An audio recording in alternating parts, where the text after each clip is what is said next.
मेरे प्यारे देशवासियों,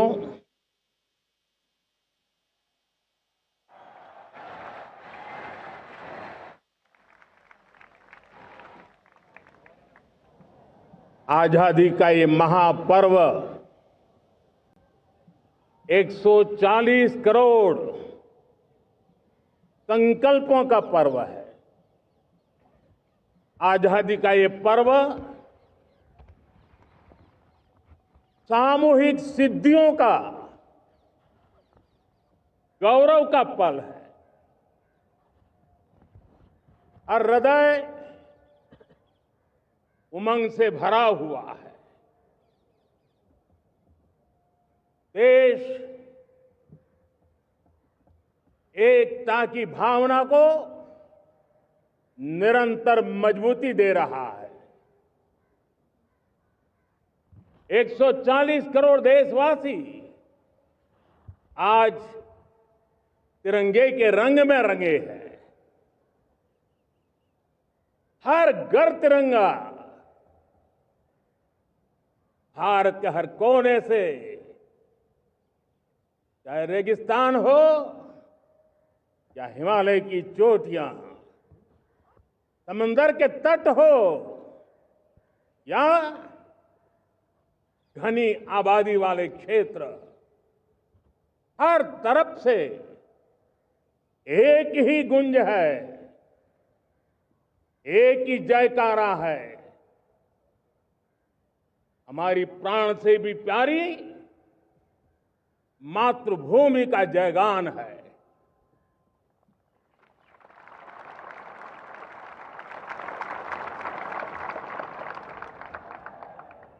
मेरे प्यारे देशवासियों, सन 47 में अनंत संभावनाओं के साथ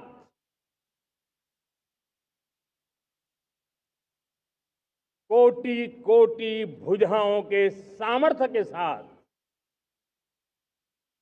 हमारा देश आजाद हुआ। देश की आकांक्षाएं उड़ाने भर रही थी, लेकिन चुनौतियां उससे भी कुछ ज्यादा थी। पूज्य बापू के सिद्धांतों पर चलते हुए संविधान सभा के सदस्यों ने एक बहुत ही महत्वपूर्ण दायित्व निभाया। भारत का संविधान गत 75 वर्ष से एक प्रकाश स्तंभ बन करके हमें मार्ग दिखाता रहा है।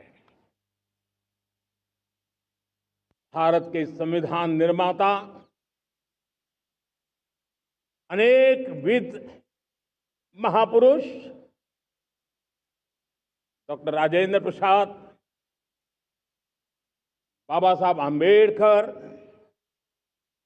पंडित नेहरू, सरदार वल्लभ भाई पटेल, डॉक्टर सर्वपल्ली राधाकृष्णन जी, इतना ही नहीं, हमारी नारी शक्ति का भी योगदान कम नहीं था। हंसा मेहता जी, दाक्षायणी, वेलायुधन जैसी विदुषियों ने भी भारत के संविधान को सशक्त करने में अपनी भूमिका निभाई थी। आज लाल किले की प्राचीर से देश का मार्गदर्शन करने वाले, देश को दिशा देने वाला संविधान के निर्माताओं को आदरपूर्वक नमन करता हूं।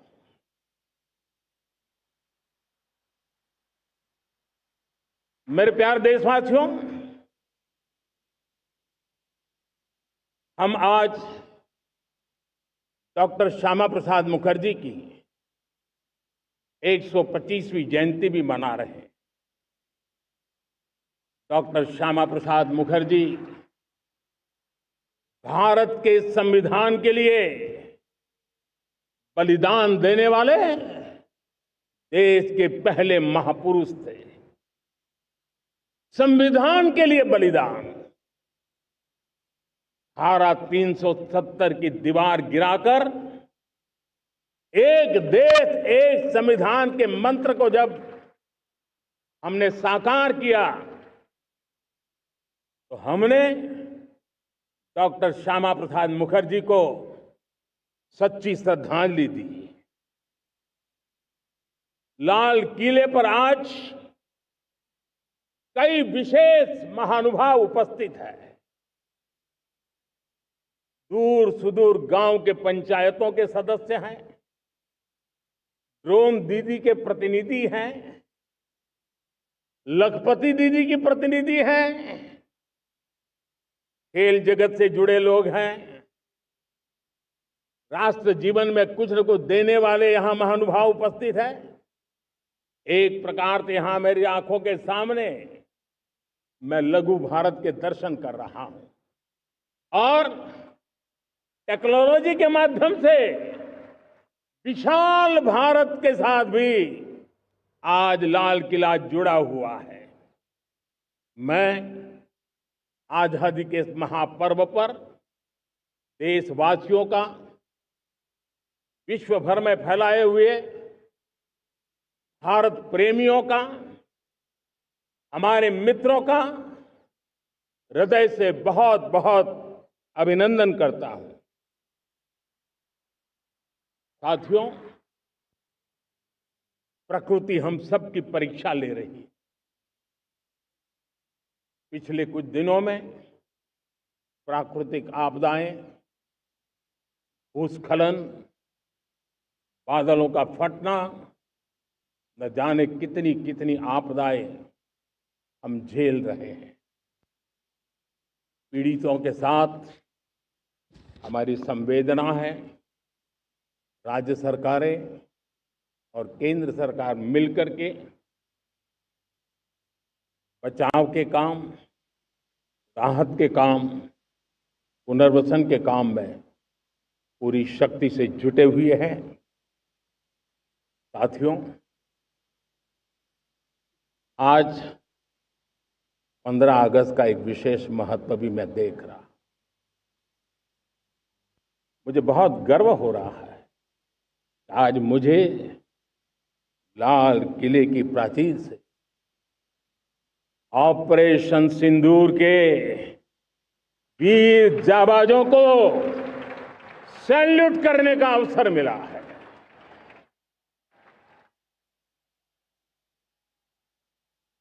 हमारे वीर जाबाज सैनिकों ने दुश्मनों को उनकी कल्पना से परे सजा दी है।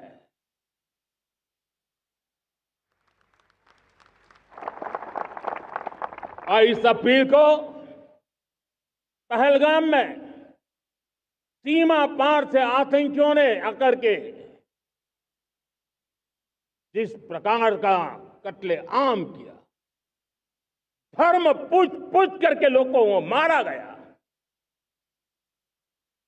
पत्नी के सामने पति को गोलियां दी, बच्चों के सामने अपने पिता को मौत के घाट उतार दिया गया। पूरा हिंदुस्तान आक्रोश से भरा हुआ था।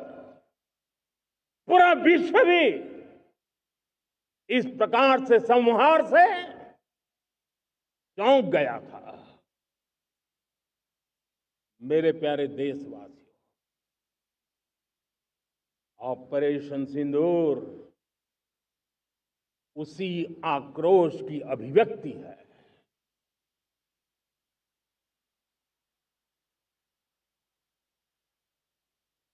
बाईस तारीख के बाद हमने हमारे सेना को खुली छूट दे दी। रणनीति वो तय करे, लक्ष्य वो तय करे, समय भी वो चुने। और हमारी सेना ने वो करके दिखाया जो कई दशकों तक कभी हुआ नहीं था। सैकड़ों किलोमीटर दुश्मन की धरती पर घुस करके आतंकी हेडक्वार्टर्स को मिट्टी में मिला दिया, आतंकी इमारतों को खंडहर बना दिया।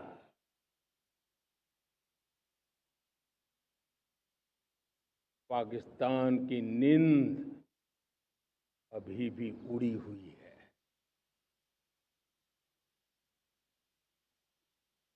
पाकिस्तान में हुई तबाही इतनी बड़ी है कि रोज नए नए खुलासे हो रहे हैं, नई नई जानकारियां आ रही हैं। मेरे प्यारे देशवासियों, हमारा देश कई दशकों से आतंक को झेलता आया हुआ है। देश के सीने को छलनी कर दिया गया है। अब हमने एक न्यू नॉर्मल प्रस्थापित किया। आतंक को और आतंकी को पालने पोसने वालों को, आतंकियों को ताकत देने वालों को अब हम अलग अलग नहीं मानेंगे।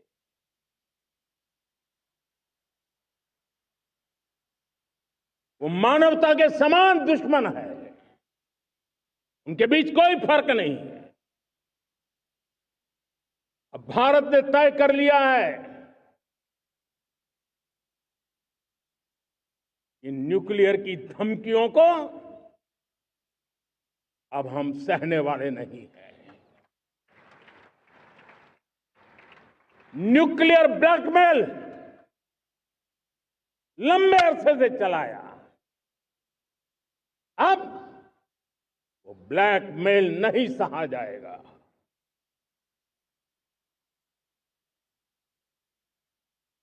आगे भी अगर दुश्मनों ने ये कोशिश जारी रखी, हमारी सेना तय करेगी, सेना की शर्तों पर, सेना जो समय निर्धारित करे उस समय पर, सेना जो तौर तरीके तय करे उस तौर तरीके से, सेना जो लक्ष्य तय करे उस लक्ष्य को अब हम अमल में ला करके रहने वाले हैं। हम मुंह तोड़ जवाब देंगे। मेरे प्यारे देशवासियों, भारत ने तय कर लिया है, खून और पानी एक साथ नहीं बहेंगे।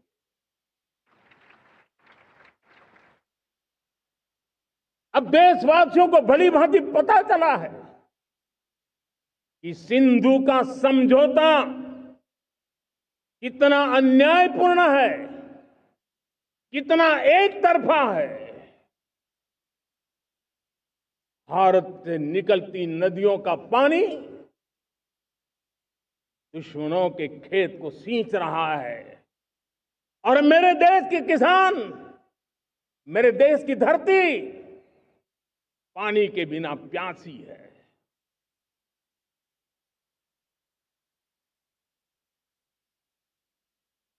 ये ऐसा समझौता था जिसने पिछले 7 दशक से मेरे देश के किसानों का अकल्पनीय नुकसान किया है।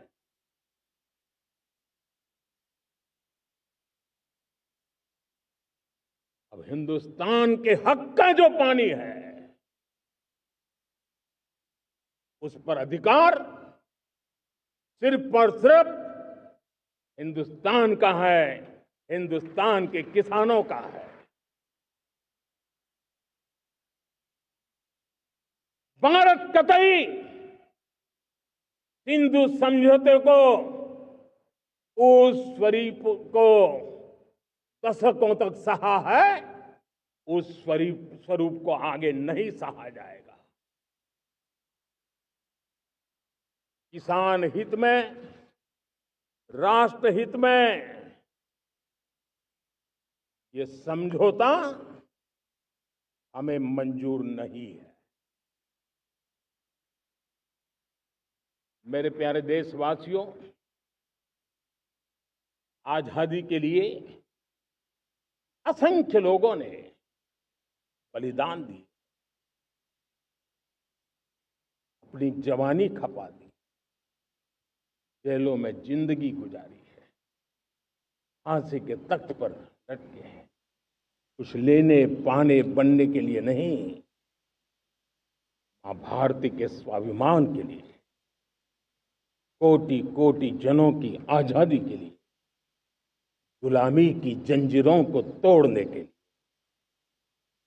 और मन में एक ही भाव था, स्वाभिमान। साथियों, गुलामी ने हमें निर्धन बना दिया, गुलामी ने हमें निर्भर भी बना दिया, औरों पर हमारी निर्भरता बढ़ती गई। हम सब जानते हैं, आजादी के बाद कोटि कोटि जनों के पेट भरना बड़ी चुनौती थी। लेकिन यही मेरे देश के किसान हैं जिन्होंने खून पसीना एक करके देश के अन्न के भंडार भर दिए।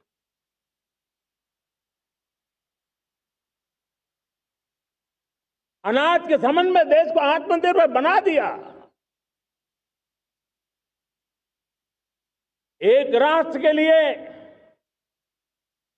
आत्मसम्मान की सबसे बड़ी कसौटी आज भी उसकी आत्मनिर्भरता है। और मेरे प्यारे देशवासियों, विकसित भारत का आधार भी है आत्मनिर्भर भारत।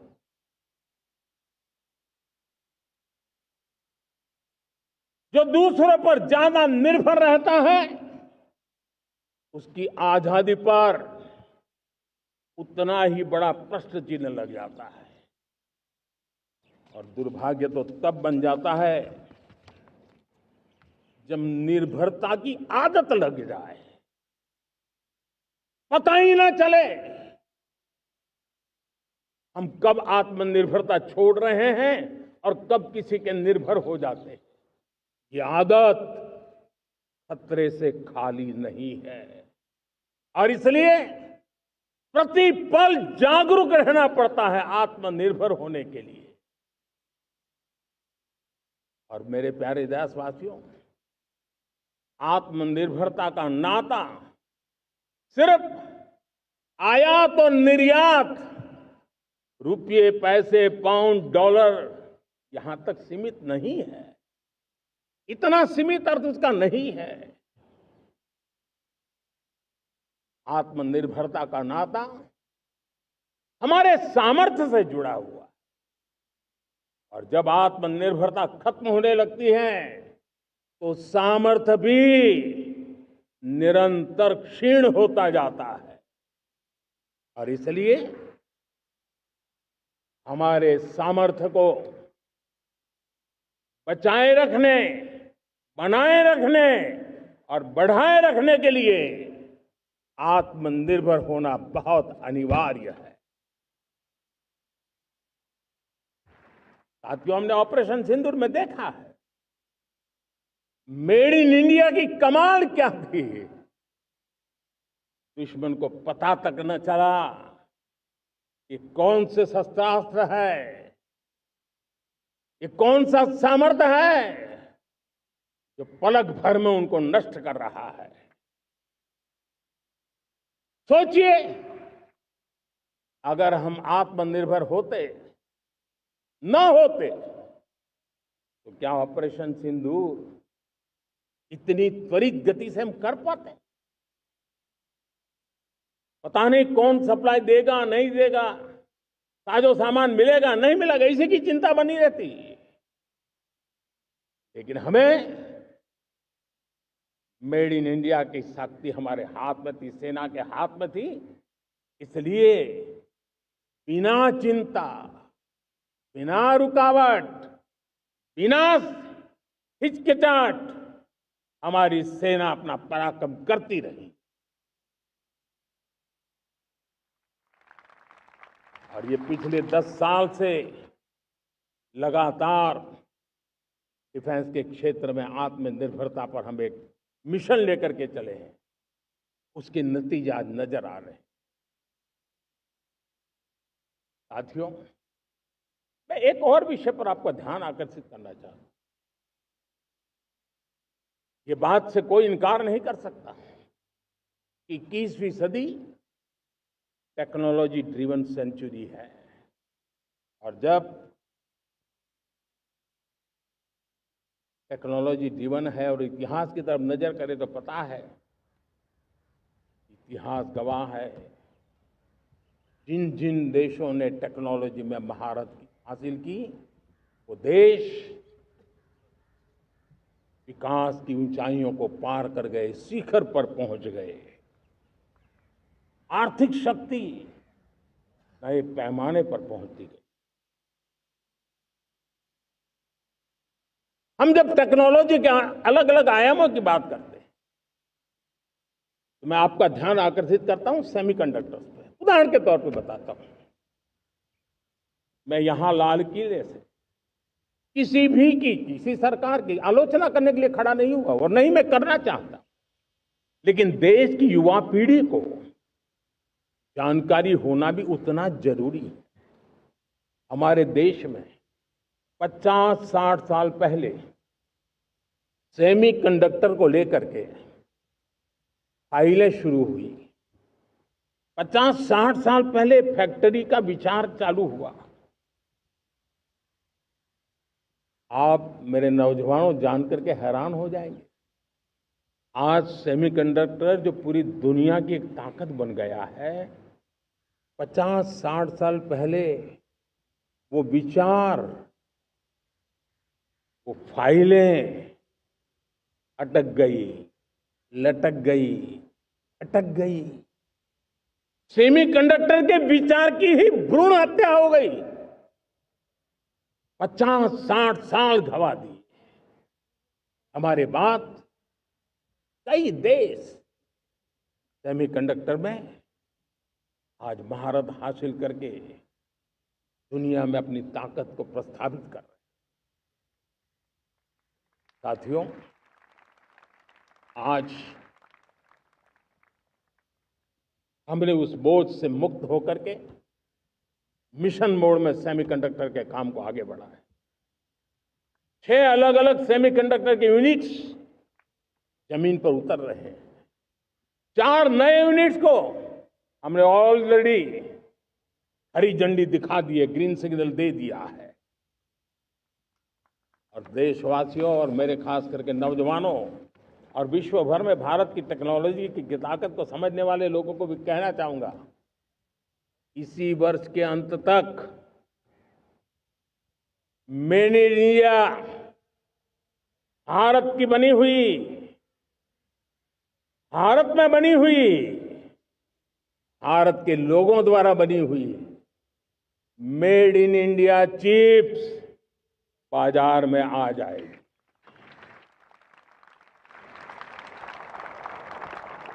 मैं दूसरा उदाहरण देना चाहता हूं। अब ऊर्जा के क्षेत्र में हम सब जानते हैं कि हम एनर्जी के लिए बहुत सारे देशों पर डिपेंडेंट है।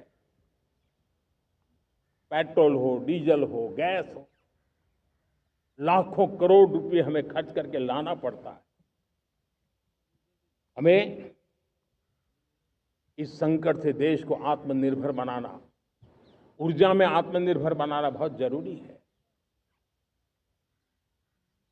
हमने बीड़ा उठाया और आज 11 वर्ष में सोलर एनर्जी 30 गुना बढ़ चुकी है। हम नए नए डैम बना रहे हैं ताकि हाइड्रो का विस्तार हो और हमें क्लीन एनर्जी की उपलब्ध हो। भारत मिशन ग्रीन हाइड्रोजन लेकर के आज हजारों करोड़ रुपए इन्वेस्ट कर रहा है। भविष्य की ऊर्जा को ध्यान में रख करके, ऊर्जा के क्षेत्रों को ध्यान में रख करके भारत न्यूक्लियर एनर्जी पर भी बहुत बड़े इनिशिएटिव ले रहा है। न्यूक्लियर एनर्जी में 10 नए न्यूक्लियर रिएक्टर तेजी से काम कर रहे हैं। 2047 तक, जो कि हमने विकसित भारत का लक्ष्य तय किया है, जब देश की आजादी के 100 साल होंगे, हम परमाणु ऊर्जा क्षमता 10 गुना से भी अधिक बढ़ाने का संकल्प लेकर के आगे बढ़ रहे हैं। मेरे प्यारे देशवासियों, रिफॉर्म एक निरंतर प्रक्रिया है। समयानुकूल परिस्थिति के अनुसार रिफॉर्म करते जाना होता है। हम न्यूक्लियर एनर्जी के क्षेत्र में बहुत बड़े रिफॉर्म लेकर के आए। अब हमने प्राइवेट सेक्टर के लिए भी परमाणु ऊर्जा को उसके द्वार खोल दिए हैं। हम शक्ति को जोड़ना चाहते हैं। मेरे प्यारे देशवासियों, दुनिया जब आज ग्लोबल वार्मिंग को लिए चिंता करती है, तब मैं विश्व को भी बताना चाहता हूं कि भारत ने तय किया था कि हम 2030 तक क्लीन एनर्जी भारत में 50% पहुंचा देंगे। ये लक्ष्य हमारा 2030 तक था। मेरे देशवासियों का सामर्थ्य देखिए, मेरे देशवासियों की संकल्प शक्ति देखिए, मेरे देशवासियों को विकसित भारत बनाने का संकल्प को पूर्ण करने के लिए उनकी दौड़ देखिए। हमने जो लक्ष्य 2030 में तय किया था, वो 50% क्लीन एनर्जी का लक्ष्य 2025 में हमने कर लिया। 5 साल पहले हमने अचीव कर लिया, क्योंकि विश्व के प्रति भी हम उतने ही संवेदनशील हैं, प्रकृति के प्रति भी उतने ही हम जिम्मेवार लोग हैं।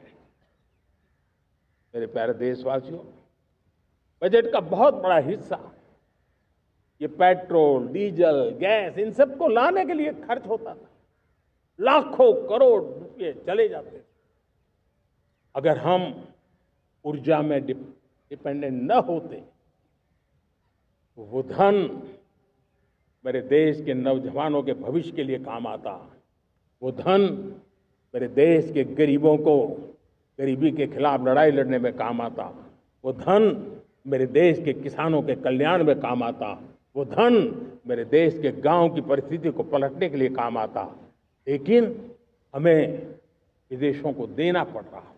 अब हम आत्मनिर्भर बनने की दिशा में काम कर रहे हैं।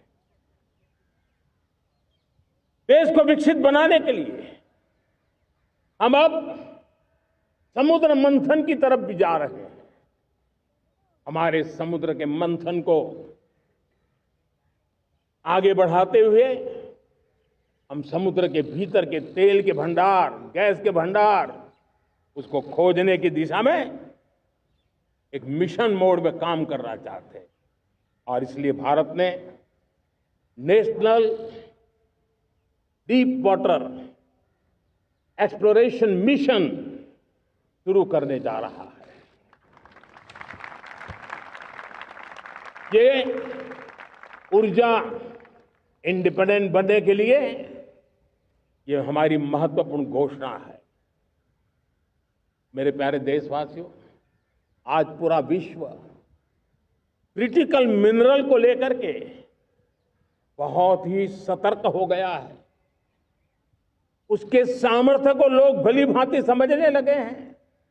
कल तक जिस तरफ ज्यादा ध्यान नहीं था वो आज सेंटर स्टेज पे है। हमारे लिए भी क्रिटिकल मिनरल्स में आत्मनिर्भरता बहुत अनिवार्य है। एनर्जी का सेक्टर हो, इंडस्ट्री का सेक्टर हो, रक्षा क्षेत्र हो, टेक्नोलॉजी के हर क्षेत्र हो, आज क्रिटिकल मिनरल्स की टेक्नोलॉजी के अंदर बहुत अहम भूमिका है। और इसलिए नेशनल क्रिटिकल मिशन हमने लॉन्च किया है। 1200 से अधिक स्थानों पर खोज का अभियान चल रहा है और हम क्रिटिकल मिनरल में भी आत्मनिर्भर बनने की दिशा में आगे बढ़ रहे हैं। मेरे प्यारे देशवासियों, स्पेस सेक्टर का कमाल तो हर देशवासी देख रहा, गर्व से भर जा रहा। और हमारे group captain Shubhanshu Shukla space station से लौट चुके हैं और आने वाले कुछ दिनों में वो भारत भी आ रहे हैं। हम स्पेस में भी अपने दम पर आत्मनिर्भर भारत गगनयान की तैयारी कर रहे हैं। हम अपने बलबूते पर हमारा अपना स्पेस स्टेशन बनाने की दिशा में हम काम कर रहे हैं। और पिछले दिनों स्पेस में जो रिफॉर्म किए गए, मुझे बहुत गर्व हो रहा है। मेरे देश के 300 से ज्यादा स्टार्टअप्स आप सिर्फ और सिर्फ स्पेस सेक्टर में काम कर रहे हैं और उन 300 स्टार्टअप में हजारों नौजवान पूरे सामर्थ्य के साथ जुटे हैं। ये है मेरे देश के नौजवानों की ताकत और ये है हमारे देश के नौजवानों के प्रति विश्वास। मेरे प्यारे देशवासियों, 140 करोड़ भारतवासी 2047 में जब आजादी के 100 साल होंगे, विकसित भारत के संकल्प को परिपूर्ण करने के लिए पूरी ताकत से जुटे हैं। इस संकल्प की पूर्ति के लिए भारत आज हर सेक्टर में आधुनिक इकोसिस्टम तैयार कर रहा है और आधुनिक इकोसिस्टम हर क्षेत्र में हमारे देश को आत्मनिर्भर बनाएगा। आज मेरा लाल किले की प्राचीर से मेरे देश के युवा वैज्ञानिकों को, मेरे टैलेंटेड यूथ को, मेरे इंजीनियर्स को और प्रोफेशनल्स को और सरकार के हर विभागों को भी मेरा आह्वान है, क्या हमारा अपना made in India fighter jets के लिए जेट इंजन हमारा होना चाहिए कि नहीं होना चाहिए?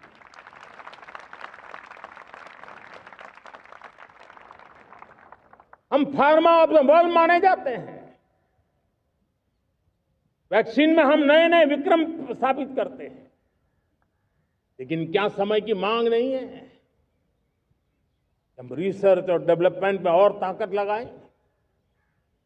हमारे अपने पेटेंट हो,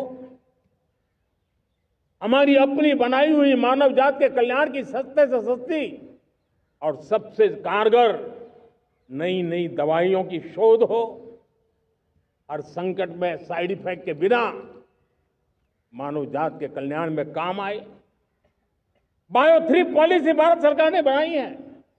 मैं देश के नौजवानों को कहता हूं, आइए बायो 3 पॉलिसी का अध्ययन करके अब कदम उठाइए। देश का भाग्य बदलना है, आपका सहयोग चाहिए। मेरे प्यारे देशवासियों, आज आईटी का युग है, डेटा की ताकत है। क्या समय की मांग नहीं है? ऑपरेटिंग सिस्टम से लेकर के साइबर सुरक्षा तक, डीप टेक से लेकर के आर्टिफिशियल इंटेलिजेंस तक, सारी चीजें हमारी अपनी हो, इस पर हमारे ही लोगों का सामर्थ्य जुटा हुआ हो, उनकी सामर्थ्य शक्ति का विश्व को परिचय करा है। साथियों, आज दुनिया में सोशल मीडिया का हो, बाकी प्लेटफॉर्म का हो, दुनिया के प्लेटफॉर्म पर हम काम कर रहे हैं। दुनिया ने हमने दिखा दिया है, यूपीआई का हमारा प्लेटफॉर्म आज दुनिया को अजोबा कर रहा है। हमारे में सामर्थ्य है। रियल टाइम ट्रांजैक्शन में 50% अकेला भारत यूपीआई के माध्यम से करता है। इसका मतलब की ताकत है। क्रिएटिव वर्ल्ड हो, सोशल मीडिया हो, ये जितने भी प्लेटफॉर्म्स हैं, मेरे देश के नौजवानों में चुनौती करता हूं आपको, आइए हमारे अपने प्लेटफॉर्म क्यों ना हो, हम क्यों दूसरों पर निर्भर रहे, क्यों भारत का धन बाहर जाए। और मुझे आपके सामर्थ्य पर भरोसा है। मेरे प्यारे देशवासी, जैसे ऊर्जा के क्षेत्र में हम डिपेंडेंट हैं, वैसा ही देश का दुर्भाग्य है कि फर्टिलाइजर, उसमें भी हमें दुनिया पर निर्भर रहना पड़ता है। मेरे देश के किसान भी फर्टिलाइजर का सही उपयोग कर करके धरती माता की सेवा कर सकते हैं। अनाप शनाप उपयोग से भी धरती मां को बहुत नुकसान पहुंचा रहे हैं।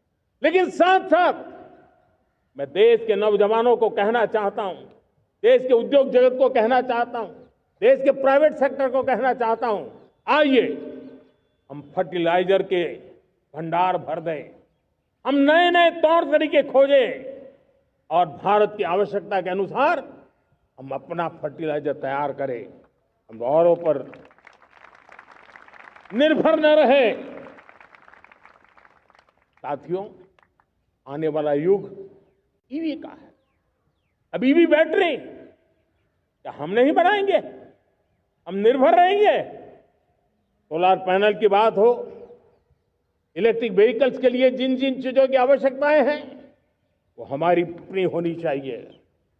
साथियों, मैं ये इसलिए कहने की हिम्मत करता हूं, क्यों? क्योंकि मुझे देश के नौजवानों के सामर्थ्य पर भरोसा है।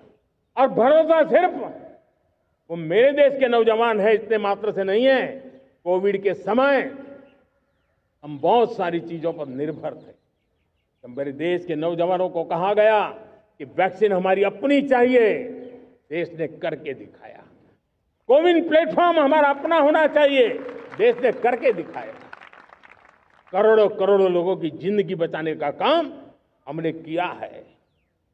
वही स्पिरिट, वही जज्बा हमें जीवन के हर क्षेत्र में आत्मनिर्भर बनने के लिए अपना सब कुछ देना है।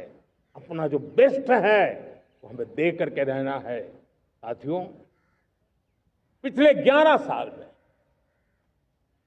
एंटरप्रेन्योरशिप, उद्यमशीलता को बहुत बड़ी ताकत मिली। आज लाखों स्टार्टअप्स टियर 2, टियर 3 सिटी में देश की अर्थशक्ति को, देश के इनोवेशन को ताकत दे रहे हैं। उसी प्रकार से मुद्रा योजना से हमारे देश के करोड़ों नौजवान, उसमें भी हमारी बेटियां, करोड़ों करोड़ों लोग मुद्रा से लोन लेकर के अपना खुद का कारोबार कर रहे हैं। खुद तो अपने पैरों पर खड़े हुए हैं, लेकिन औरों को भी पैरों पर खड़े रहने की ताकत देते हैं। वे भी एक प्रकार से हर व्यक्ति को आत्मनिर्भर बनाने का अवसर दे रही है। मेरे साथियों, विमेन सेल्फ हेल्प ग्रुप किसी का ध्यान नहीं था। पिछले 10 साल में विमेन सेल्फ हेल्प ग्रुप ने कमाल करके दिखाया। आज उनके प्रोडक्ट दुनिया के बाजार में जाने लगे हैं। लाखों करोड़ों का कारोबार हमारे विमेन सेल्फ हेल्प ग्रुप करते हैं। मैंने एक बार मन की बात में खिलौने की बात कही थी। हम करोड़ों करोड़ रुपए के खिलौने विदेश से लाते थे। मैंने ऐसे ही मन की बात में कहा, करे मेरे देश के नौजवानों, ऐसा भी करें इन्हें क्या, किलो भी बाहर जाएंगे। और आज मैं गर्व से कहता हूं कि मेरा देश खिलौने एक्सपोर्ट करने लग गया है। यानी देश के सामर्थ्य को हर प्रकार के अवसर मिले, हर रुकावटों से मुक्ति मिले, उसको सर्वाधिक करने के लिए प्रेरित किया जाए। देश कर सकता है। मैं देश के युवाओं से कहता हूं, आइए आप इनोवेटिव आइडियाज लेकर के, आपके आइडियाज को मरने मत देना दोस्तों। आज का आपका आइडिया हो सकता है आने वाली पीढ़ी का भविष्य बना सकता है। मैं आपके साथ खड़ा हूं, मैं आपके लिए काम करने के लिए तैयार हूं, आपका साथी बन के काम करने तैयार हूं। आप आइए, हिम्मत जुटाइए, इनिशिएटिव लीजिए। जो युवा मैन्युफैक्चरिंग के बारे में सोचते हैं, आइए आगे बढ़िए। सरकार के नियमों में बदलाव करना है, मुझे बताइए। अब देश रुकना नहीं चाहता है। 2047 दूर नहीं है। एक एक पल की कीमत है और हम एक भी पल गंवाना नहीं चाहते दोस्तों। साथियों, ये आगे बढ़ने का अवसर है, बड़े सपने देखने का अवसर है, संकल्प के लिए समर्पित होने का अवसर है। जब सरकार आपके साथ है और मैं स्वयं आपके साथ हूं, तब हम नया इतिहास बना सकते हैं।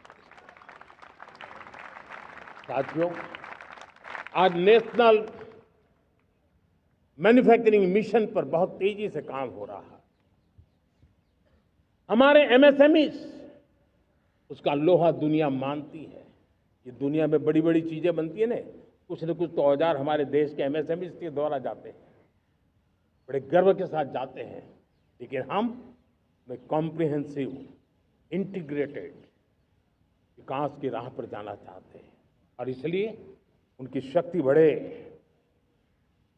और उसमें भी मैंने पहले एक बार लाल किले से कहा था, जीरो डिफेक्ट जीरो इफेक्ट।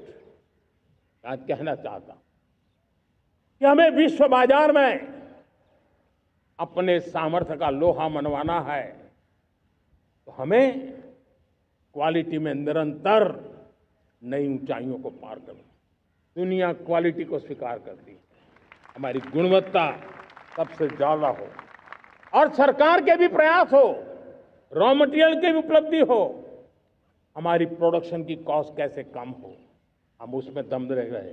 और साथियों, हम सभी जो उत्पादन के क्षेत्र में लगे हैं, उन सबका मंत्र होना चाहिए, दाम कम लेकिन दम ज्यादा। हमारी हर प्रोडक्ट का दम ज्यादा हो लेकिन दाम कम हो। इस भाव को लेकर के हमें आगे बढ़ना है। मेरे प्यारे देशवासियों,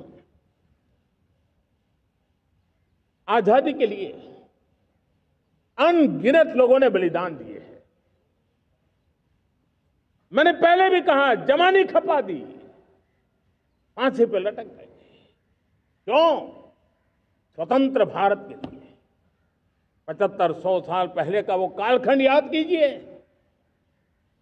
पूरा देश स्वतंत्र भारत के मंत्र को लेकर के जीता था। आज समय की मांग है, स्वतंत्र भारत का मंत्र लेकर के जीने वालों ने हमें स्वतंत्र भारत दिया। आज 140 करोड़ देशवासियों का एक ही मंत्र होना चाहिए, समृद्ध भारत। अगर कोटि कोटि लोगों के बलिदान से स्वतंत्र भारत हो सकता है, तो कोटि कोटि लोगों के संकल्प से, पुरुषार्थ से, आत्मनिर्भर बनने से वोकल फॉर लोकल की बात करने से, स्वदेशी का मंत्र को जापने से समृद्ध भारत भी बन सकता है। वो पीढ़ी स्वतंत्र भारत के लिए खप गई थी, ये पीढ़ी समृद्ध भारत के लिए नए कदम उठाए, यही समय की मांग है। और इसलिए मैं आज बार बार आग्रह करता हूं और मैं देश के सभी इन्फ्लुएंसर्स को कहना चाहता हूं, इस मंत्र को आगे बढ़ाने में मेरी मदद कीजिए। मैं सभी राजनीतिक दलों को, राजनेताओं को सबसे कहता हूं कि आइए, ये किसी राजनीतिक दल का एजेंडा नहीं है, भारत हम सबका है। हम मिलकर के वोकल फॉर लोकल उस मंत्र को हर नागरिक के जीवन का मंत्र बनाएं। भारत में बनी हुई, भारत के नागरिकों के पसीने से बनी हुई वो चीजें जिसमें भारत की मिट्टी की महक हो और जो भारत के आत्मनिर्भर के संकल्प को ताकत देता हो, हम उसी को खरीदेंगे, हम उसी का उपयोग करेंगे, हम उस दिशा में आगे आए। यह हमारा सामूहिक संकल्प हो, देखते ही देखते हम दुनिया बदल देंगे। दोस्तों, मैं आज हर छोटे मोटे व्यापारी को, दुकानदार से आग्रह करना चाहता हूं, आपकी भी जिम्मेवारी है। हम छोटे थे, हमने कभी बाजार में देखा नहीं था कि शुद्ध घी की दुकान, ऐसे ही लिखा जाता था घी की दुकान, लेकिन समय रहते लोग लिखने लगे शुद्ध घी की दुकान। मैं चाहता हूं देश में ऐसे व्यापारी आगे आए, ऐसे दुकानदार आए कि हाँ, स्वदेशी माल बिकता है, वो बोर्ड लगा रहे। हम स्वदेशी का गर्व करने लगे। हम स्वदेशी मजबूरी में नहीं, मजबूती के साथ उपयोग करेंगे, मजबूती के लिए उपयोग करेंगे और जरूरत पड़ी तो औरों को मजबूर करने के लिए उपयोग करेंगे। ये हमारी ताकत होनी चाहिए, ये हमारा मंत्र होना चाहिए। मेरे प्यारे देशवासियों,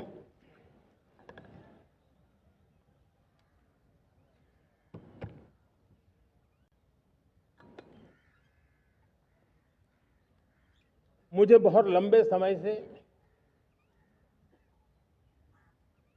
सरकार में काम करने का अवसर मिला। मैंने कई सारे उतार चढ़ाव देखे हैं, सरकारों की मुसीबतों से भी मैं परिचित हूं, व्यवस्थाओं की मर्यादाओं से भी परिचित हूं, लेकिन उसके बावजूद भी हमारी जिम्मेवारी है कि हम किसी की लकीर को छोटी करने में अपनी ताकत बर्बाद न करें। मैं बड़े अनुभव से कहता हूं, किसी दूसरे की लकीर छोटी करने के लिए अपनी ऊर्जा हमें नहीं खपानी है। हमें पूरी ऊर्जा के साथ हमारी लकीर को लंबा करना है।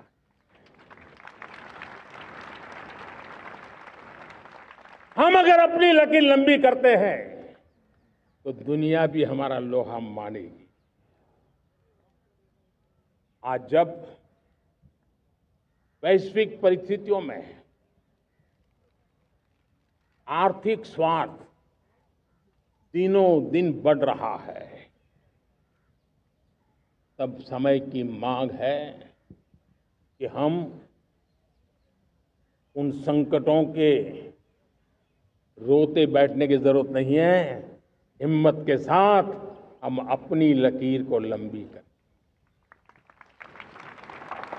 और मैं 25 साल के शासन के अनुभव से कह सकता हूं, अगर ये रास्ता हमने चुन लिया, हर किसी ने चुन लिया, तो फिर कोई स्वार्थ हमें अपनी चंगुल में नहीं फंसा सकता है।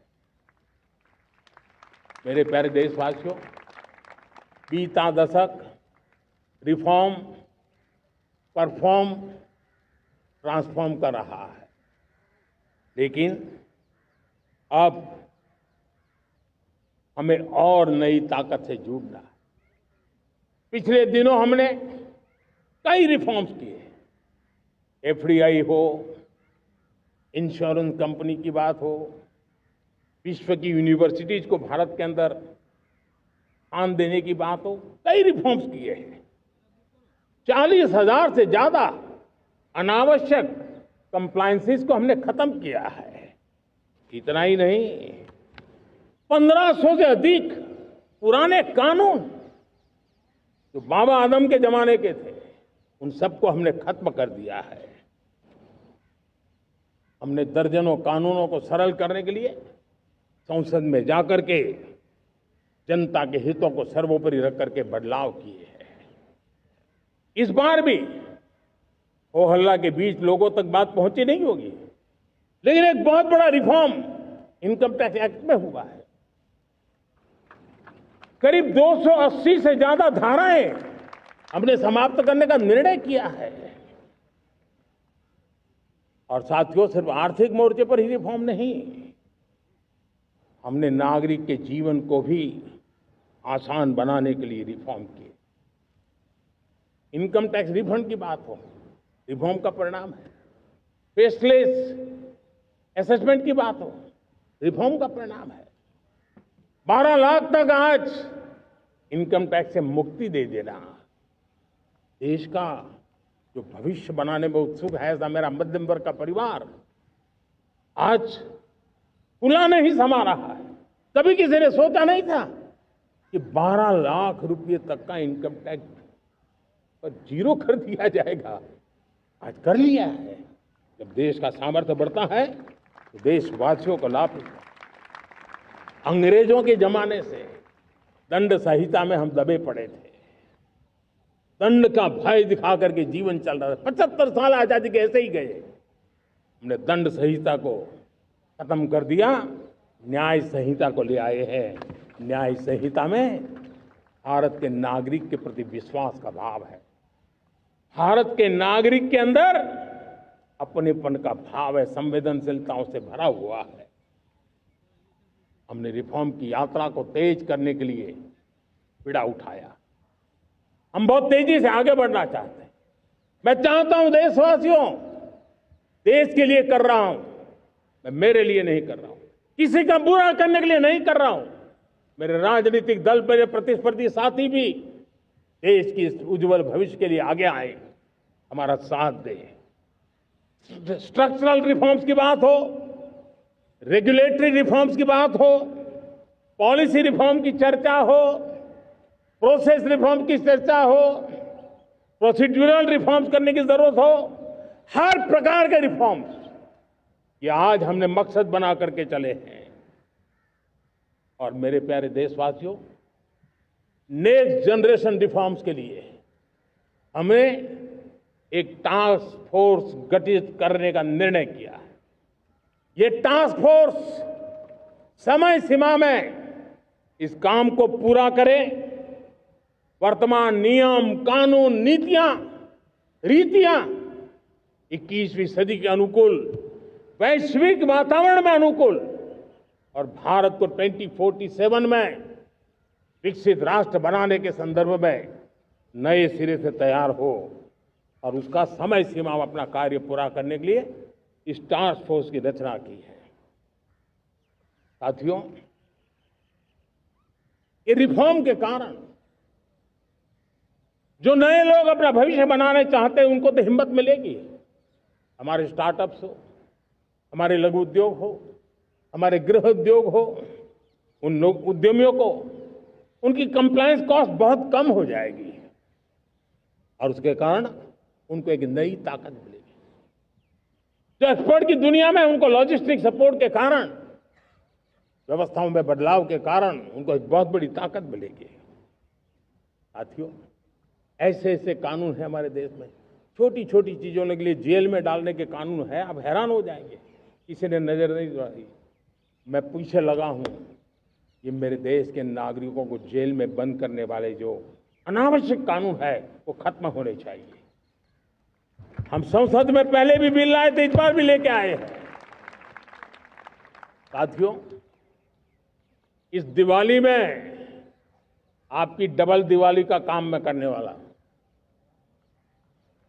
इस दिवाली में आपको एक बहुत बड़ा तोहफा देशवासियों को मिलने वाला है। पिछले 8 साल से हमने जीएसटी का बहुत बड़ा रिफॉर्म किया। पूरे देश में टैक्स के बर्डन को कम किया, टैक्स की व्यवस्थाओं को सरल किया और 8 साल के बाद समय की मांग है कि हम एक बार उसको रिव्यू करें। हमने एक हाई पावर कमेटी को बिठा करके रिव्यू शुरू किया, राज्यों से भी विचार विमर्श किया और मेरे प्यारे देशवासियों, हम नेक्स्ट जनरेशन जीएसटी रिफॉर्म्स लेकर के आ रहे हैं। ये दिवाली के अंदर आपके लिए तोहफा बन जाएंगे। सामान्य मानवीय की जरूरतों के टैक्स भारी मात्रा में कम कर दिए जाएंगे। बहुत बड़ी सुविधा बढ़ेगी। हमारे एमएसएमई, हमारे लघु उद्यमी, इनको बहुत बड़ा लाभ मिलेगा। रोजमर्रा की चीजें बहुत सस्ती हो जाएगी और उससे इकोनॉमी को भी एक नया बल मिलने वाला है। मेरे प्यारे देशवासियों, आज देश तीसरी बड़ी इकोनॉमी बनने के लिए समय है, तेज गति से आगे बढ़ रहा है। हम दरवाजे खटखटा रहे हैं और बहुत तेजी से हम उसको अचीव भी कर लेंगे।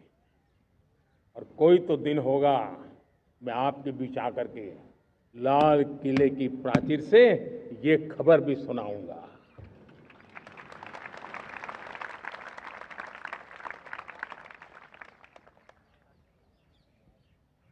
आज भारत की अर्थव्यवस्था और आर्थिक स्थिति को लेकर पूरी दुनिया आश्वस्त है। इतनी अस्थिरता के बीच आशा की किरण बना हुआ है भारत का फाइनेंशियल डिसिप्लिन, भारत की फाइनेंस की ऊर्जा। संकट के घेरे में जब अर्थव्यवस्था पड़ी हुई है, तब भारत ही उसे बाहर निकलेगा, ये भरोसा दुनिया में पनपा है। आज इन्फ्लेशन कंट्रोल में है, फॉरेन एक्सचेंज रिजर्व हमारे बहुत मजबूत है,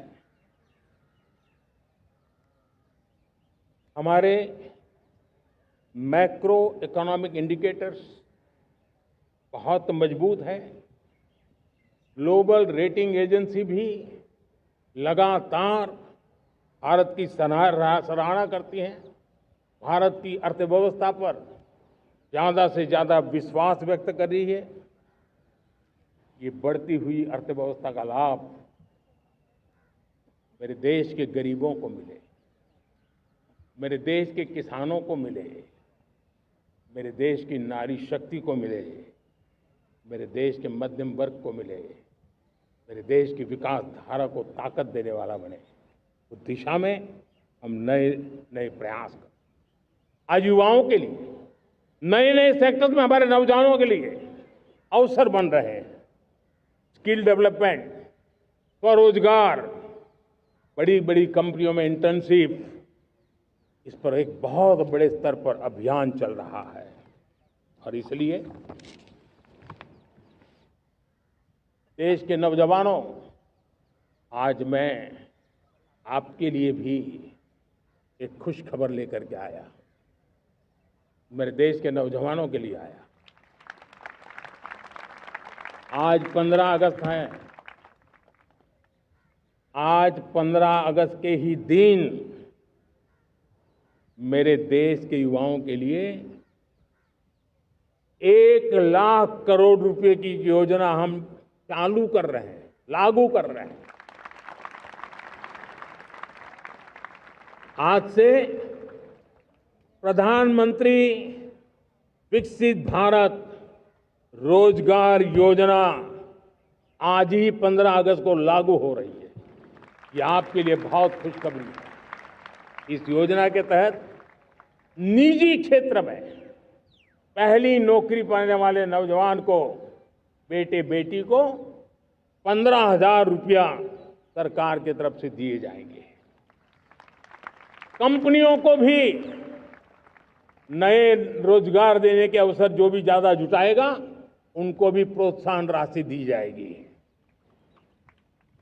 प्रधानमंत्री विकसित भारत रोजगार योजना करीब करीब 3.5 करोड़ नौजवानों को रोजगार के नए अवसर बनाएगी।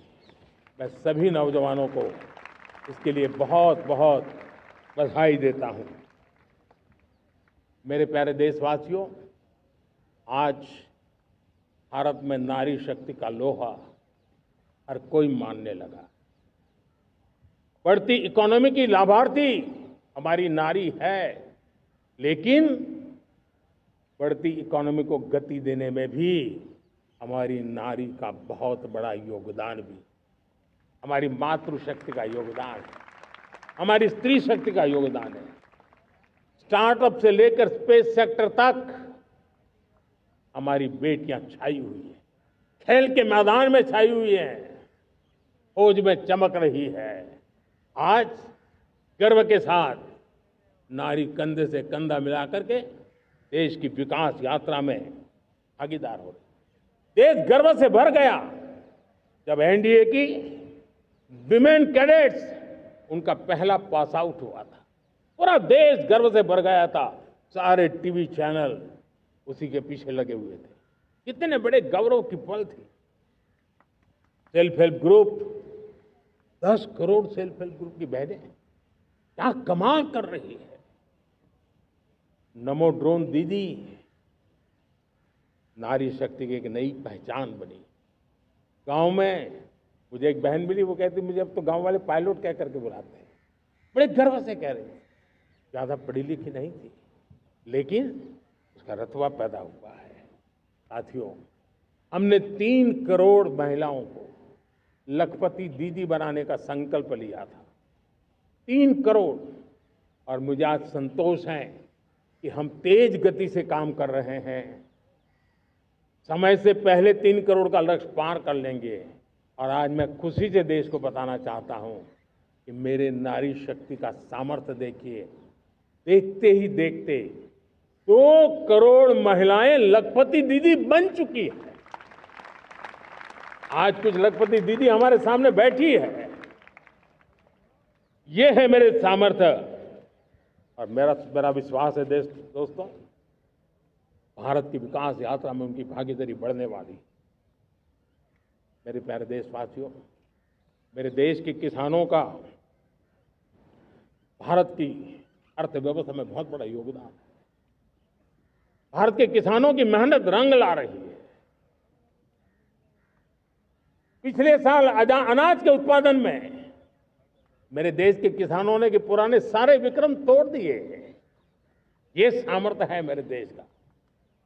उतनी ही जमीन, लेकिन व्यवस्थाएं बदली, पानी पहुंचने लगा, अच्छे सीड्स मिलने लगे, किसानों को अच्छी सुविधाएं मिलने लगी, तो वो अपना सामर्थ्य देश के लिए बढ़ा रहा है। आज भारत दूध, दाल, जूट जैसे उत्पादन में नंबर 1 है दुनिया में। आज दुनिया का दूसरा सबसे बड़ा फिश प्रोड्यूसर। मेरे मछुआरा भाई बहनों की ताकत देखिए। फिश प्रोड्यूशन में दुनिया में हम दूसरे नंबर पर पहुंच चुके हैं। आज भारत चावल, गेहूं, फल और सब्जी के उत्पादन में भी दुनिया में दूसरे नंबर पर पहुंच चुका है। साथियों, आपको खुशी होगी, मेरे देश के किसान जो पैदावार देते हैं, आज वो उत्पादन दुनिया के बाजार में पहुंच रहा है। 4 लाख करोड़ रुपया एग्रो प्रोडक्ट का एक्सपोर्ट हुआ है। ये मेरे देश के किसानों ने भी ताकत दिखाई है। हम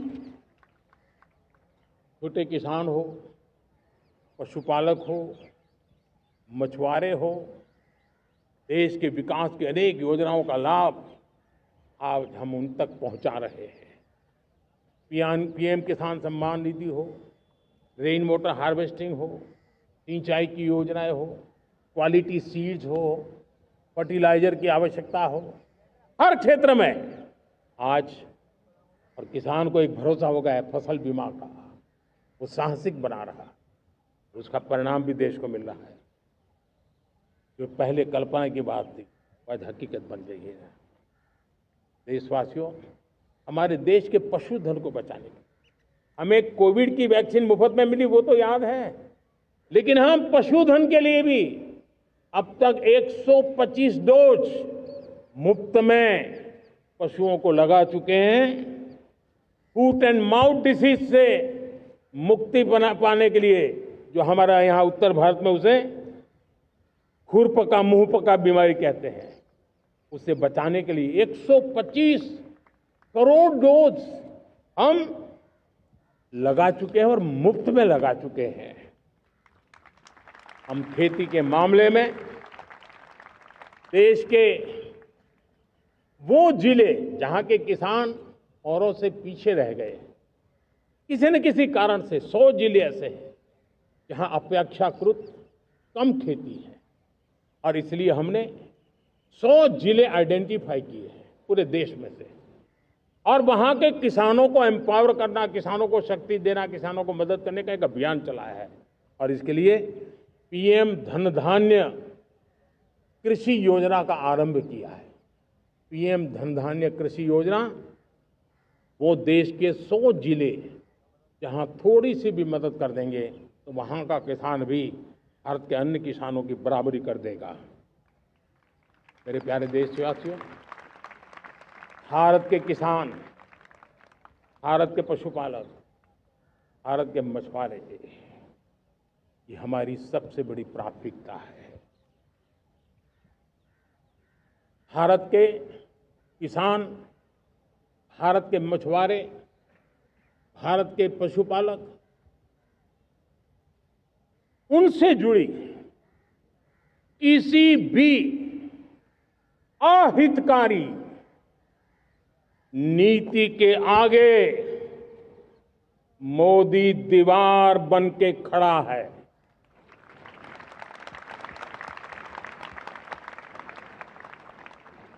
भारत अपने किसानों, अपने पशुपालकों, अपने मछुआरों के संबंध में कभी भी कोई समझौता नहीं स्वीकार करेगा।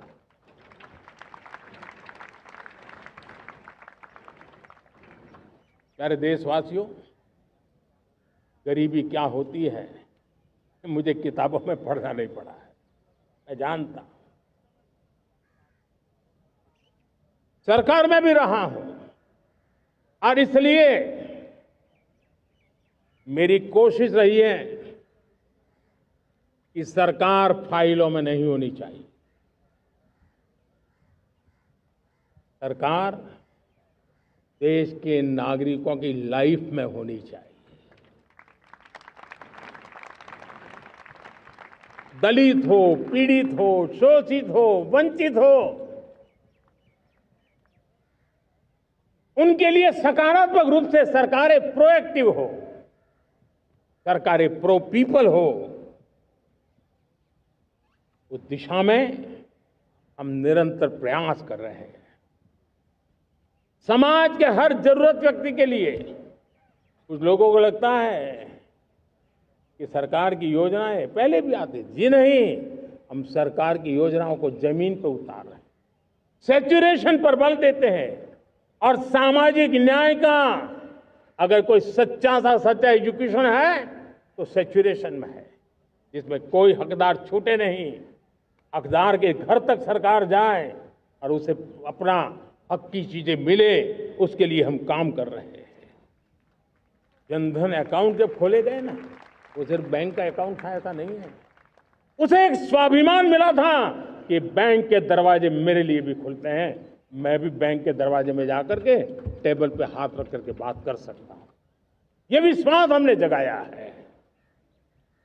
आयुष्मान भारत ने बीमारी को सहने की आदत से मुक्ति दिलाने का और उनको अच्छे स्वास्थ्य के लिए मदद करने का काम और जब हम वरिष्ठ नागरिकों को 5 लाख रुपए से ज्यादा मदद कर करके उनके आरोग्य की चिंता करते हैं, आज पीएम आवास 4 करोड़ गरीबों को घर मिलना मतलब जिंदगी के नए सपने वहां सजते हैं। वो सिर्फ 4 दीवारें नहीं है दोस्तों।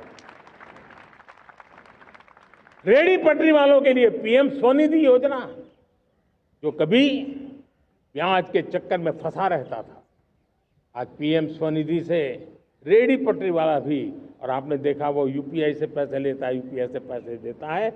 ये बदलाव आखिरी व्यक्ति तक चिंता लोगों की लाइफ में सरकार होनी चाहिए। उसी के कारण ये जमीन से जुड़ी योजनाएं बनती हैं और जमीन से जुड़ी योजनाएं जमीन पर उतरती हैं और जमीन से उतरी हुई योजनाएं जीवन में बदलाव लाने का एक सशक्त माध्यम बन जाती हैं।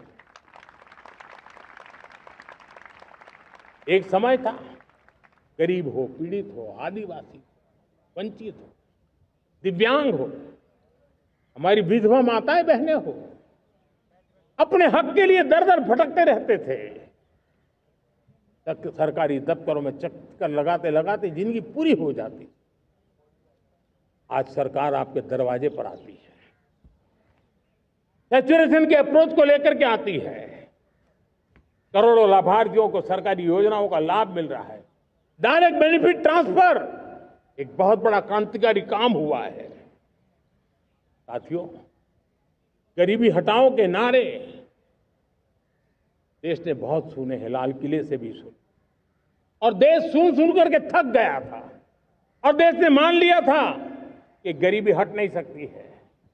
लेकिन जब हम योजनाओं को गरीब के घर तक ले जाते हैं, विश्वास को गरीब के मन में हम पैदा करते हैं, तब मेरे देश के 25 करोड़ गरीब गरीबी को परास्त कर करके, गरीबी से बाहर निकल करके एक नया इतिहास बनाते हैं। आज 10 करोड़ गरीब और 10 वर्ष में 25 करोड़ से ज्यादा गरीब गरीबी को परास्त कर करके गरीबी से बाहर निकले हैं और एक न्यू मिडिल क्लास तैयार हुआ है।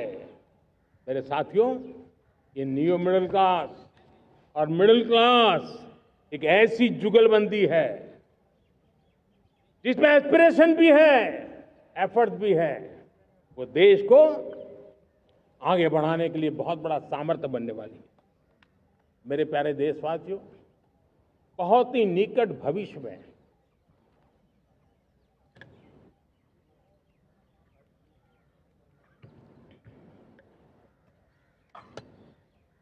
मेरे प्यारे देशवासियों, बहुत ही निकट भविष्य में महान समाज सुधारक महात्मा ज्योतिबा फुले जी की 200वीं जयंती आ रही है। हम उस जयंती के समारोह शुरू करने जा रहे हैं और महात्मा ज्योतिबा फुले के सिद्धांत, उन्होंने जो मंत्र दिए, उसमें हमारे लिए प्रेरणा है। पिछड़े को प्राथमिकता, पिछड़े को प्राथमिकता देते हुए हम परिवर्तन की ऊंचाइयों को प्राप्त करना चाहते हैं। हम इसके लिए परिश्रम की पराकाष्ठा करना चाहते हैं। हम पारदर्शी नीतियों के द्वारा पिछड़ों को प्राथमिकता, ये हम धरती पर उतारना चाहते हैं, हर पिछड़े के जीवन में उतारना चाहते हैं। साथियों, रेहड़ी पटरी वालों के लिए स्वनिधि योजना हो या हमारे हुनर वाले, हाथ से काम करने वाले विश्वकर्मा योजना की बात हो, आदिवासी में भी जो पिछड़े रह गए हैं उनके लिए पीएम जनधन की योजना की बात हो, हमारे पूर्वी भारत को विकास में पूरे देश के अंदर बराबरी में लाना और उनको नेतृत्व देने की दिशा में काम हो, हम सिर्फ समाज पिछड़े हो उनकी चिंता तक अटकने वाले नहीं है। जो क्षेत्र पिछड़े हैं उनको भी हम प्राथमिकता देना चाहते हैं। जो जिले पिछड़े रहे हैं हम उनको प्राथमिकता देना चाहते हैं। जो ब्लॉक पिछड़े रहे हैं उनको प्राथमिकता देना चाहते हैं। हमने 100 एस्पिरेशनल डिस्ट्रिक्ट, 500 एस्पिरेशनल ब्लॉक, उसी मिशन में काम किया है। हमने पूर्वी भारत के विकास के लिए हजारों करोड़ रुपए के इंफ्रास्ट्रक्चर के प्रोजेक्ट को बल दिया है। हमने पूर्वी भारत के जीवन को बदल करके देश की विकास यात्रा में भागीदार बनने का। मेरे प्यारे देशवासियों, जीवन हर क्षेत्र में विकास होना चाहिए। विकास के लिए खेल का भी महत्व होता है। और मुझे खुशी है कि एक जमाना था जहाँ बच्चे खेल में अगर समय लगाते हैं तो माँ बाप ज्यादा पसंद नहीं करते थे। आज एकदम से उलट गया है। अगर बच्चे खेलकूद में आगे आते हैं, रुचि लेते हैं, तो माँ बाप गर्व से भर जाते हैं। मैं इसे एक शुभ संकेत मानता हूं। मेरे देश के परिवार के अंदर खेल को प्रोत्साहन का वातावरण मैं देखता हूं, मेरा मन गर्व से भर जाता है। मैं इसे देश के भविष्य के लिए बहुत शुभ संकेत मानता हूं।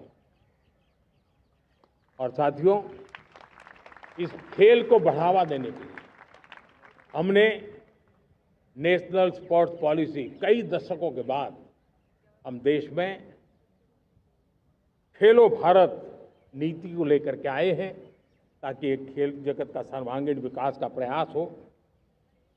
स्कूल से लेकर के ओलंपिक तक हम एक पूरा इकोसिस्टम डेवलप करना चाहते हैं।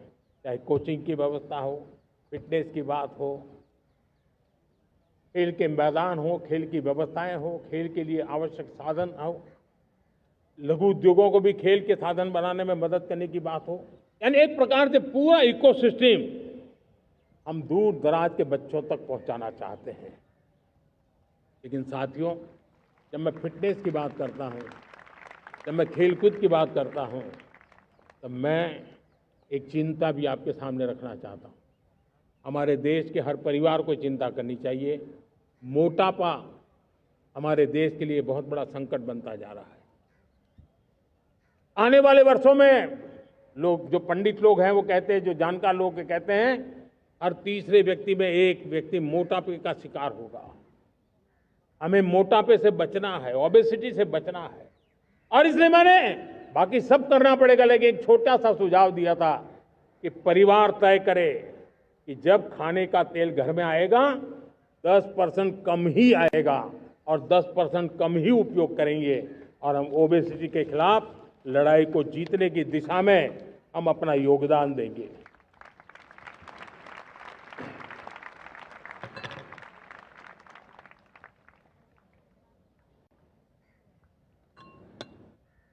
मेरे प्यारे देशवासियों, हमारा देश भाग्यवान है।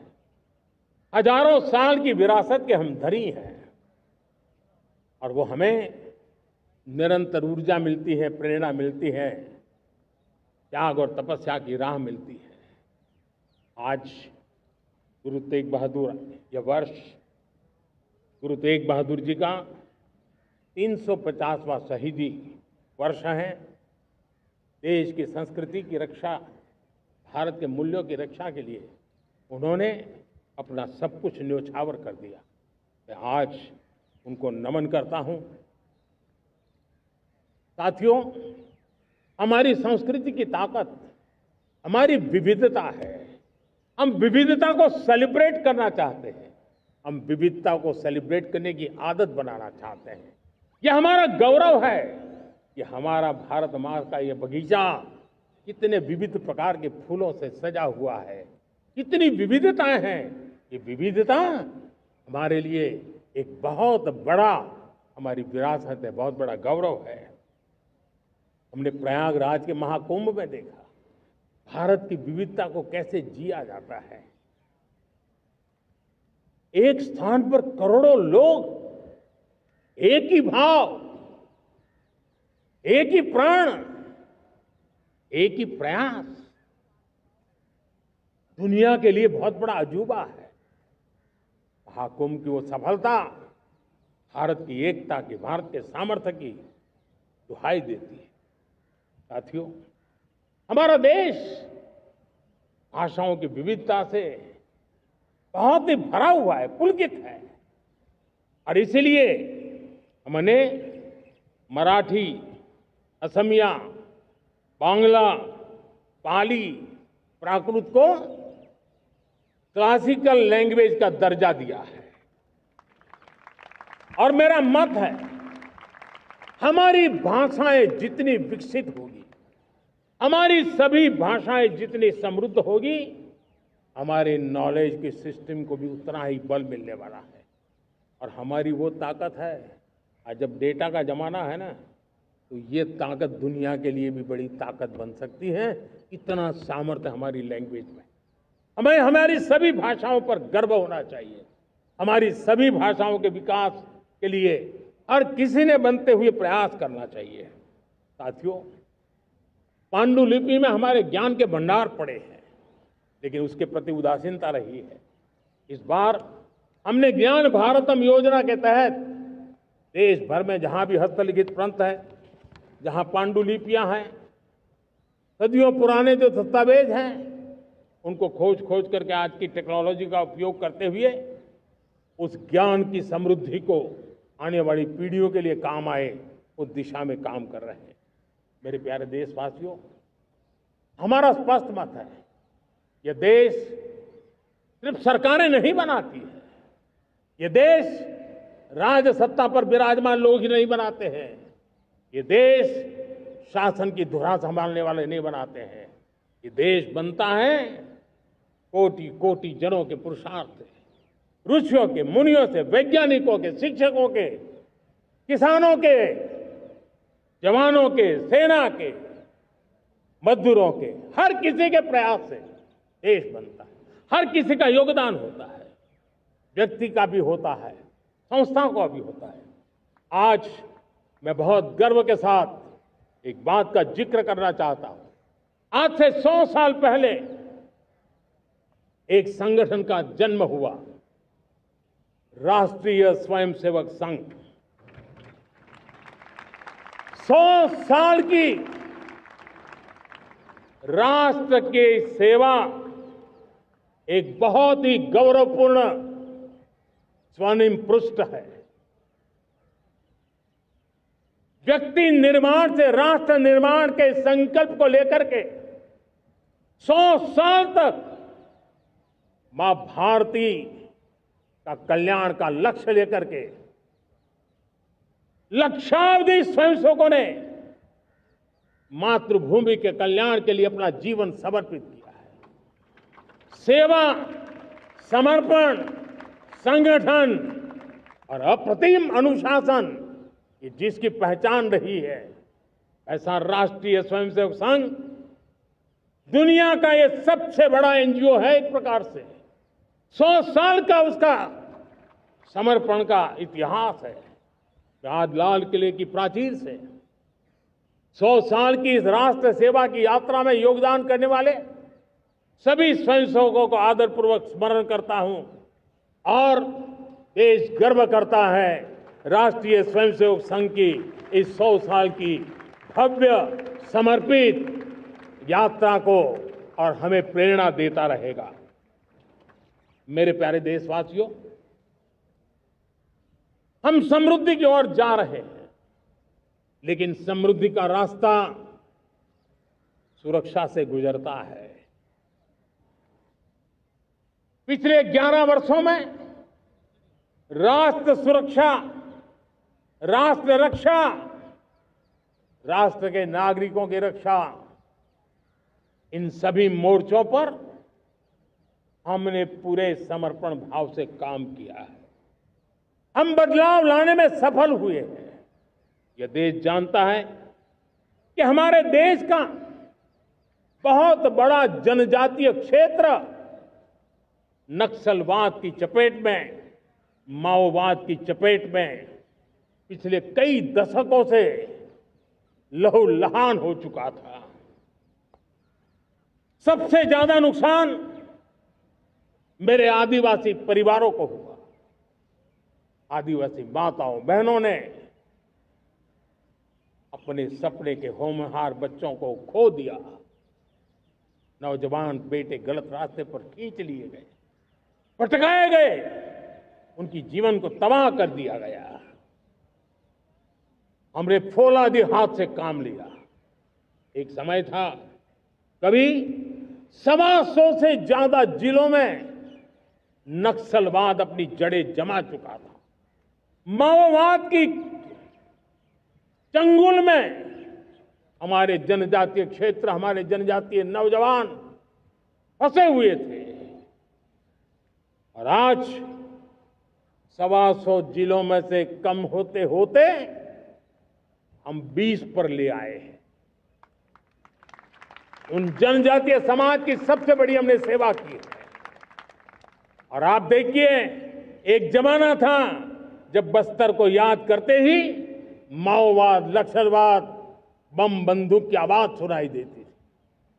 उसी बस्तर में माओवाद नक्सल से मुक्त होने के बाद जब बस्तर के नौजवान ओलंपिक करते हैं, हजारों नौजवान भारत माता की जय बोल करके खेल के मैदान में उतरते हैं, पूरा वातावरण उत्साह से भर जाता है। ये बदलाव देश देख रहा है।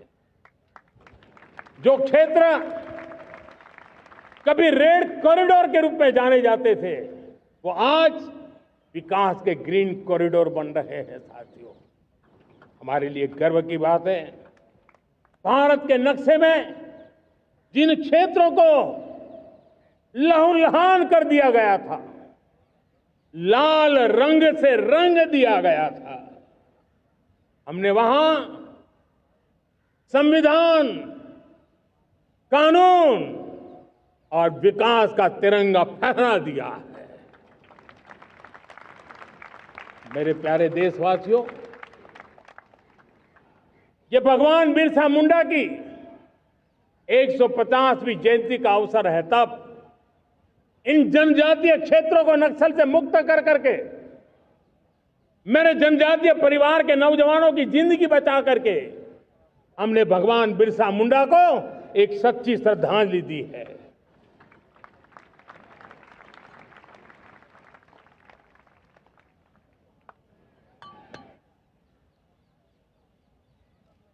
मेरे प्यारे देशवासियों, मैं आज देश के सामने एक चिंता, एक चुनौती के संबंध में आगाह करना चाहता हूं। षड्यंत्र के तहत, सोची समझी साजिश के तहत देश की डेमोग्राफी को बदला जा रहा है। एक नए संकट के बीज बोए जा रहे हैं और ये घुसपैठिए मेरे देश के नौजवानों की रोजी रोटी छीन रहे हैं। एक घुसपैठिए मेरे देश की बहन बेटियों को निशाना बना रहे हैं। ये बर्दाश्त नहीं होगा। ये घुसपैठिए भोले भाले आदिवासियों को भ्रमित करके उनकी जमीनों पर कब्जा कर रहे हैं। ये देश सहन नहीं करेगा। और इसलिए मेरे प्यारे देशवासियों,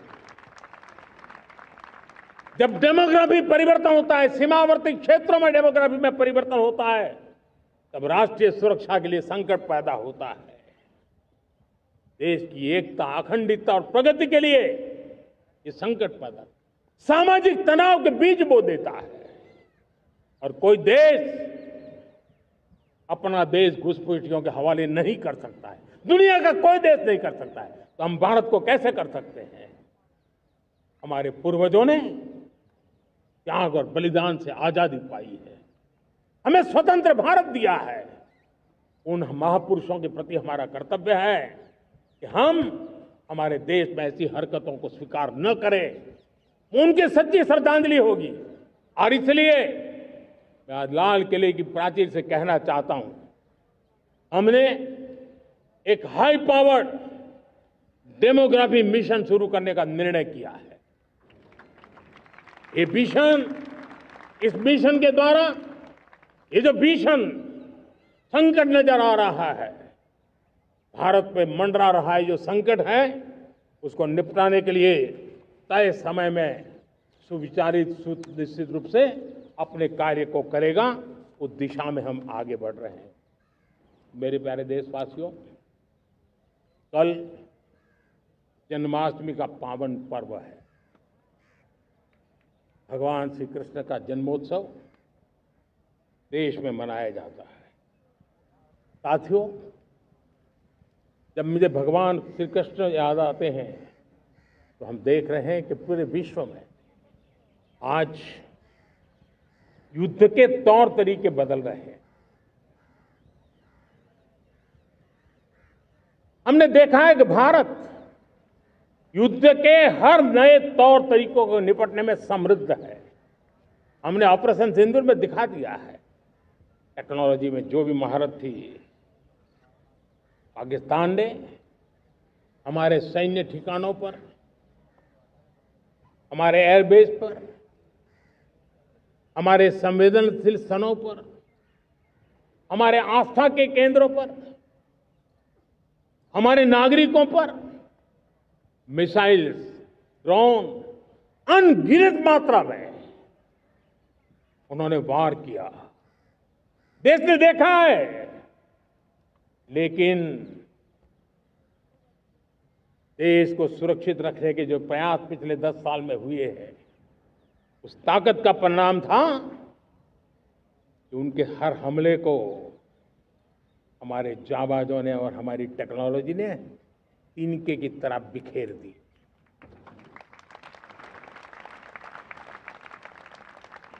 रत्ती भर नुकसान नहीं कर पाए। और इसलिए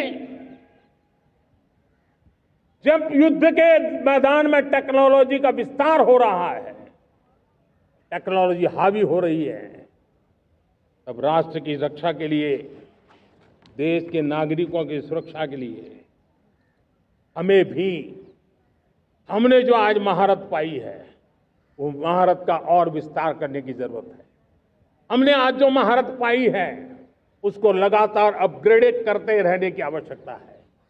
और इसलिए साथियों, मैंने एक संकल्प लिया है, मुझे आपके आशीर्वाद चाहिए, कोटि कोटि देशवासियों के आशीर्वाद चाहिए, क्योंकि समृद्धि कितनी ही क्यों न हो, अगर सुरक्षा के प्रति उदासीनता बरतते हैं तो समृद्धि भी किसी काम की नहीं रहती। और इसलिए सुरक्षा का महत्व बहुत बड़ा है। और इसलिए मैं आज लाल किले की प्राचीर से कह रहा हूं, आने वाले 10 साल में 2035 तक राष्ट्र के सभी महत्वपूर्ण स्थलों, जिनमें सामरिक के साथ साथ सिविलियन क्षेत्र भी शामिल है, जैसे अस्पताल हो, रेलवे हो, जो भी आस्था के केंद्र हो, उन्हें टेक्नोलॉजी के नए प्लेटफॉर्म द्वारा पूरी तरह सुरक्षा का कवच दिया जाएगा। ये सुरक्षा का कवच लगातार विस्तार होता जाए, देश का हर नागरिक सुरक्षित महसूस करे। किसी भी प्रकार की टेक्नोलॉजी हम पर वार करने आ जाए, हमारी टेक्नोलॉजी उससे बेहतर सिद्ध हो। और इसलिए आने वाले 10 साल 2035 तक मैं ये राष्ट्रीय सुरक्षा कवच का विस्तार करना चाहता हूं, मजबूती देना चाहता हूं, आधुनिक बनाना चाहता हूं। और इसलिए भगवान श्री कृष्ण से प्रेरणा पाकर के हमने श्री कृष्ण का जो सुदर्शन चक्र था, उस सुदर्शन चक्र की राह को चुना है। आप में से बहुत लोगों को याद होगा, जब महाभारत की लड़ाई चल रही थी, श्री कृष्ण ने अपने सुदर्शन चक्र से सूर्य के प्रकाश को रोक दिया था और दिन में ही अंधेरा कर दिया था। सूर्य प्रकाश को सुदर्शन चक्र से रोक दिया था। और तब अर्जुन ने जो शपथ ली थी जयद्रथ का वध करने की, उस प्रतिज्ञा को अर्जुन पूर्ण कर पाए थे। वो सुदर्शन चक्र के पराक्रम और रणनीति का परिणाम था। अब देश सुदर्शन चक्र मिशन लॉन्च करेगा।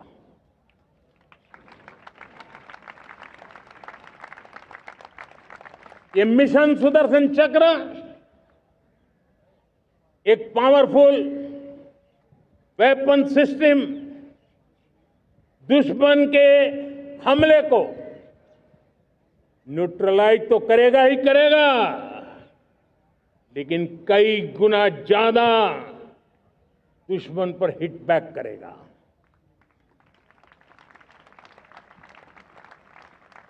हमने भारत के इस मिशन सुदर्शन चक्र के लिए कुछ मूलभूत बातें भी तय की है। आने वाले 10 सालों में हम उसको प्रखरता से आगे बढ़ाना चाहते हैं। एक तो ये पूरी आधुनिक सिस्टम, इसके लिए रिसर्च, डेवलपमेंट, उसकी मैन्युफैक्चरिंग हमारे देश में ही हो, हमारे देश के नौजवानों के टैलेंट से हो, हमारे देश के लोगों के द्वारा बनी। दूसरा, एक ऐसी व्यवस्था होगी जो वॉरफेयर के हिसाब से भविष्य में क्या क्या संभावनाएं हैं उसका हिसाब किताब लगा करके +1 की स्ट्रेटेजी वर्कआउट करेगी। और तीसरा, सुदर्शन चक्र की एक ताकत थी, वो बहुत ही प्रिसाइज, जहां जाना था वहीं जाता था और वापस श्री कृष्ण के पास लौट के आता था। हम इस सुदर्शन चक्र के द्वारा भी टारगेटेड प्रिसाइज एक्शन के लिए भी व्यवस्था को विकसित करने की दिशा में आगे बढ़ेंगे। और इसलिए युद्ध के बदलते तौर तरीकों में राष्ट्र की सुरक्षा, नागरिकों की सुरक्षा के लिए मैं बड़े प्रतिबद्धता के साथ इस कार्य को आगे बढ़ाने के लिए वचन देता हूं।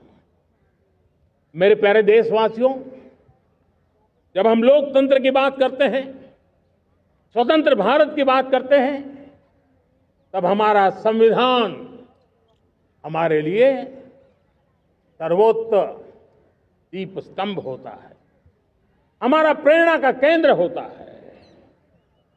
लेकिन आज से 50 साल पहले भारत के संविधान का गला घोंट दिया गया था, भारत के संविधान के पीठ पे छुरा भोंक दिया गया था, देश को जेल खाना बना दिया गया था, आपातकाल लगा दिया गया था, इमरजेंसी थोप दी गई थी। इमरजेंसी के 50 साल हो रहे हैं। देश की किसी भी पीढ़ी ने संविधान की हत्या के इस पाप को कभी भूलना नहीं चाहिए। संविधान की हत्या करने वाले पापियों को नहीं भूलना चाहिए। और हमें भारत के संविधान के प्रति अपने समर्पण को और मजबूती देते आगे बढ़ना चाहिए। वो हमारी प्रेरणा है। मेरे प्यारे देशवासियों, मैंने इसी लाल किले से पंच प्रण की बात कही थी। मैं आज लाल किले से फिर से एक बार मेरे देशवासियों का पुनः स्मरण जरूर करना चाहता हूं।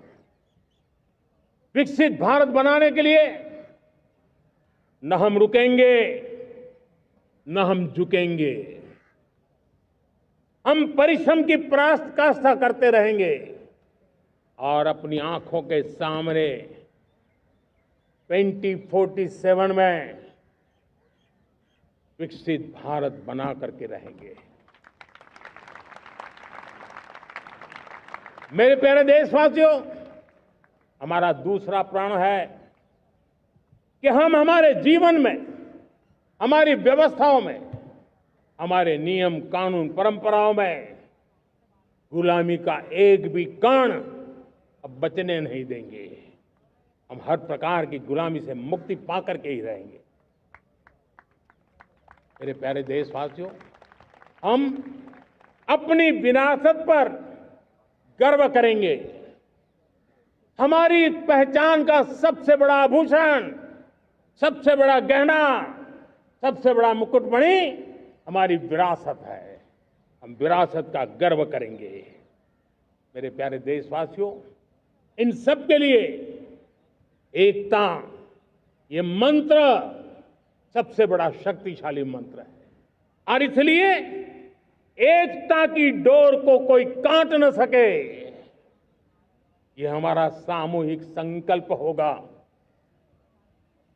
मेरे प्यारे देशवासियों, मां भारती के प्रति कर्तव्य निभाना ये पूजा से कम नहीं है, तपस्या से कम नहीं है, आराधना से कम नहीं है। और उसी भाव से हम सब मातृभूमि के कल्याण के लिए परिश्रम की पराकाष्ठा करते हुए 2047 विकसित भारत के लक्ष्य को पार करने के लिए अपने आप को खपा देंगे, अपने आप को झोंक देंगे। जो भी सामर्थ्य है, कोई भी अवसर को छोड़ेंगे नहीं। इतना ही नहीं, नए अवसरों को निर्माण करेंगे और निर्मित करने के बाद हम 140 करोड़ देशवासियों के सामर्थ्य से आगे बढ़ते ही रहेंगे, बढ़ते ही रहेंगे, बढ़ते ही रहेंगे। मेरे प्यारे देशवासियों, हमें याद रखना है, 140 करोड़ देशवासियों को याद रखना है, परिश्रम में जो तपा है, परिश्रम में जो तपा है, उसने ही तो इतिहास रचा है। परिश्रम में जो तपा है, उसने ही तो इतिहास रचा है। जिसने फौलादी चट्टानों को तोड़ा है, जिसने फौलादी चट्टानों को तोड़ा है, उसने ही समय को मोड़ा है। जिसने फौलादी चट्टानों को तोड़ा है, उसने ही समय को मोड़ा है। और समय को मोड़ देने का भी, समय को मोड़ देने का भी यही समय है, सही समय है। मेरे प्यारे देशवासियों, एक बार फिर आप सबको आजादी के इस महान पर्व की अनेक अनेक शुभकामनाएं देता हूं, बहुत बहुत बधाई देता हूं। मेरे साथ बोलेंगे, जय हिंद, जय हिंद, जय हिंद। भारत माता की, भारत माता की, भारत माता की। वंदे, वंदे।